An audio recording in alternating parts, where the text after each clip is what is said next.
Hi, my name is Joe Vatner. My project this year is a computational investigation on the genetic risk of bipolar disorder. So, bipolar disorder, or BD, is a very prevalent, harmful, and heritable psychiatric disorder. We know it's heritable, however, we do not know the specific genetic things that go into it. This graph shows depression and schizophrenia as being there's been a lot of research on them, and then bipolar disorder, there's been very little research. So, bipolar disorder, BD, a great way to study it is with genome-wide association studies, which study people's genomes. It's a large database of people's genomes, and they can be used to find mutations and how they impact disorders. So I'm going to be looking for specifically the mutation single nucleotide polymorphisms, which is when one nucleotide in the genome is swapped out for another. SCN2A is a gene in the cerebellum that controls ion transport, and when there's mutations in it, there's errors in ion transport. And there's been past studies that have some similarities with bipolar disorder. However, there's been nothing specifically about single nucleotide polymorphisms and bipolar disorder.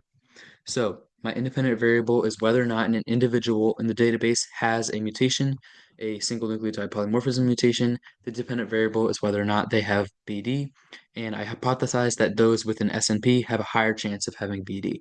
So first, I identified two of the SNPs I'd be studying. This was with different research and different computational analyses. Then I worked on creating a code and looking at different databases before transferring it to a final database. So this first graph shows the most significantly associated regions with SCN2A's SNPs. However, there was no specific region that I found. However, so I decided to study the nervous system and the cerebellum, which are larger brain regions.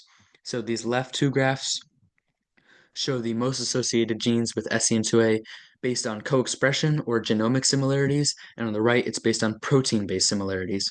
Unfortunately, there were not many connections between the genes based on co-expression and protein-based other than these two, ANK2 and GRIN2A, and both of those have also been associated with bipolar disorder in the past, so there's some possible relationship between SCN2A, those two genes, and bipolar disorder because there's been multiple studies, multiple types of databases that support this relationship. Unfortunately, the hypothesis of this project is inconclusive because I was not able to fully finish the coding step. This was severely limited by my time and the difficulty in accessing some of the servers. Future research should focus on looking at different types of mutations, looking at different genes other than SCN2A.